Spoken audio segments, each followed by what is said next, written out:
दोस्तों नमस्कार, मैं मनोज कुमार शर्मा एक बार फिर आपके बीच में दोस्तों लेकर के वो खबर जिन खबरों का जिक्र आपके बीच नहीं हुआ। आज प्रधानमंत्री मोदी जी की याद आ गई, कई मसलों पर उनकी याद आई। मैं सोच रहा था कि प्रधानमंत्री ने जिन जिन लोगों से अपना रिश्ता जोड़ा वो बेचारे उनकी तो लग गई। अब लगना इसलिए भी तय है कि प्रधानमंत्री मोदी जी ने कभी कहा था, कभी दावा करके लोगों के बीच में कुछ ऐसा बोला था जिसमें कहा था कि प्राइवेटाइजेशन रेलवे का नहीं होगा, लेकिन नीति आयोग के जो मेंबर हैं उन्होंने कहा है कि साहब जल्दी ही प्राइवेटाइजेशन हो जाएगा। ये जो खबर है ये रेल से जुड़ी है, रेल में सफर करने वाले उस आदमी के साथ जुड़ी है जिसने बचपन से वो रेल में सफर किया है, चाहे छोटे से स्टेशन से लेकर के कस्बे के स्कूल तक या शहर के स्कूल तक जिसने पढ़ाई की है, या उस किसान ने जिसने अपना सामान रेल के जरिए शहरों तक पहुंचाया है। चलिए करते हैं रेल की कहानी शुरू। 70 सालों की बनाई हुई वो रेल जिसके बारे में प्रधानमंत्री मोदी जी बोलते रहे और बुलेट ट्रेन का सपना दिखाते रहे, लेकिन सरकारी जो 70 साल में सरकारें चला रही थी जिस उस ट्रेन को प्रधानमंत्री मोदी जी की 6 साल में सरकार नहीं संभाल पाई। जबकि रेल बजट अलग कर दिया गया, सब कुछ अलग कर दिया गया, आम आदमी की सवारी कही जाने वाली रेल को पूरी तरह से खत्म करने का इरादा कर लिया है। अब देखिए एक नया फैसला और आ गया रेल के बारे में कि 10,000 रेलवे स्टेशन और 500 ट्रेन जो हैं अब बंद कर दी जाएंगी। हवाला ये दिया जा रहा है कि जिन स्टेशनों पर कमाई नहीं है वहां खर्चा करके करेंगे क्या।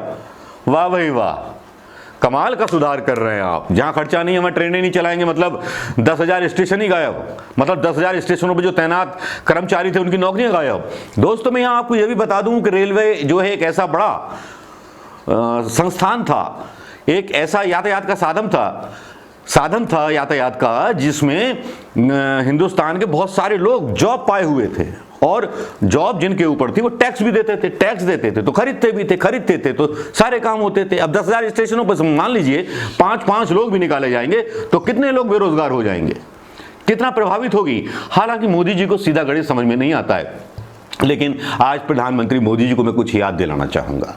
आज कुछ बातें, उन्हीं के शब्द मैं यहां सुनाना चाहूंगा। दोस्तों सुन लीजिएगा, जाने मत दीजिएगा, पकड़ कर रखिएगा मोदी जी को।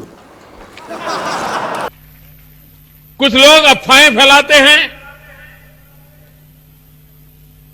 आप में से कई लोग होंगे जो 20 साल की उम्र के बाद, 22 साल की उम्र के बाद, पढ़ाई करने के बाद रेलवे से जुड़े होंगे।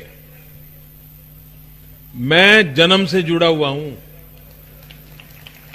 इसलिए आप लोगों से ज्यादा रेलवे के प्रति मेरा प्यार है, क्योंकि मेरा तो जीवन ही उसके कारण बना है। जो लोग अफवाहें फैला रहे हैं कि रेलवे का प्राइवेटाइजेशन हो रहा है वो सरासर गलत है।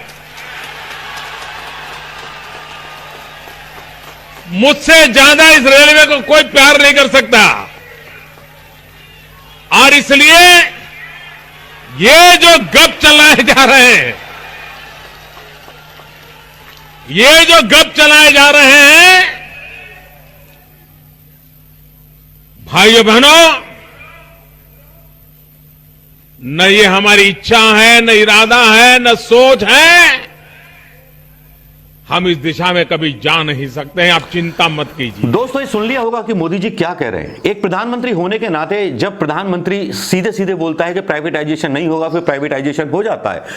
रेलवे स्टेशन भी बेच दिए जाते हैं, लाइनें भी बेच दी जाती हैं, ट्रेन भी बेच दी जाती हैं, ट्रेन भी प्राइवेट चल जाती हैं।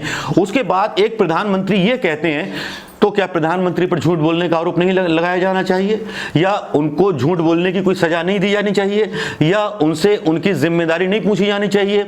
जब एक इंस्पेक्टर झूठ बोल देता है या कोई व्यक्ति एक झूठी न्यूज डाल देता है, जब उससे अदालत सवाल पूछ सकती है, या प्रशांत भूषण कोई सवाल कर देते हैं, जब उनसे अदालत सवाल पूछ सकती है, तो क्या साहिब की कोई जिम्मेदारी नहीं। आपकी क्या राय है दोस्तों? राय देना मत भूलिएगा और साहब के वादों को याद करना मत भूलिएगा दोस्तों। नमस्कार, वीडियो पसंद आया हो तो शेयर करना ना भूलें दोस्तों। नमस्कार, जय हिंद।